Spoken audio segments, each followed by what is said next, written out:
اے لوگو، ذرا حضور صلی اللہ علیہ وآلہ وسلم کی محبت تو دیکھو۔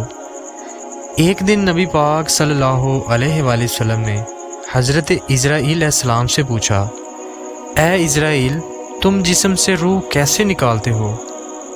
اسرائیل علیہ السلام نے جواب دیا، جب کسی باریک کپڑے کو لاتعداد کانٹوں پر ڈال کر کھینچا جائے تو جتنی مشکل سے وہ پھٹتا ہے، میں اس سے زیادہ تکلیف میں روح کو نکالتا ہوں۔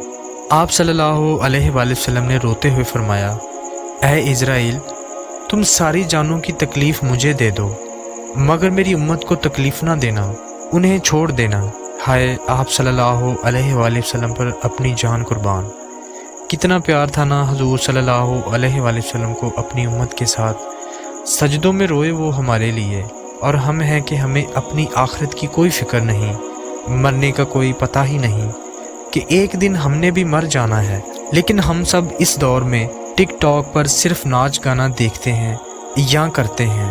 ہماری زندگی سوشل میڈیا کے بغیر ایک منٹ بھی نہیں گزرتی۔ افسوس کہ ہمارا ڈر صرف جمعہ کی نماز ادا کر کے مسجد کے دروازے تک ہی ہوتا ہے، حدیث کو سننے تک ہی رہتا ہے۔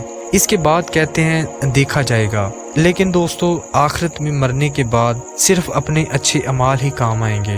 حضرت علی رضی اللہ تعالیٰ عنہ فرماتے ہیں، کبھی کسی کو دھوکہ مت دینا۔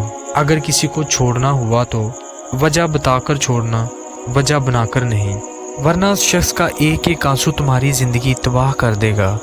حضرت ختیجہ رضی اللہ تعالیٰ عنہ نے فرمایا، عورت کے لیے بہترین زیور پردہ ہے، اور پردہ دار عورتیں جنت میں میری بیٹی فاطمہ کے ساتھ ہوں گی۔ اکیلے رہنے سے یا اکیلے ہونے سے، کسی کو کھو دینے سے یا ٹوٹ جانے سے کبھی نہیں گھبرانا، کیونکہ ایسا ہونے سے رب ملتا ہے، اور جب رب ملتا ہے تب سب مل جاتا ہے۔ زندگی میں اگر برا وقت نہ آئے تو اپنوں میں چھپے ہوئے غیر اور غیروں میں چھپے ہوئے اپنے، دونوں ہی چھپے رہتے ہیں۔ فرشتے صبح و شام اس عورت پر لعنت کرتے ہیں جو اپنے شوہر کی نافرمانی کرتی ہے۔ نبی کریم صلی اللہ علیہ وآلہ وسلم نے فرمایا کہ وہ عورت جس کا شوہر اس سے خوش نہیں ہے وہ جنت میں نہیں جائے گی، اور جو اپنے شوہر کی نافرمانی کرتی ہے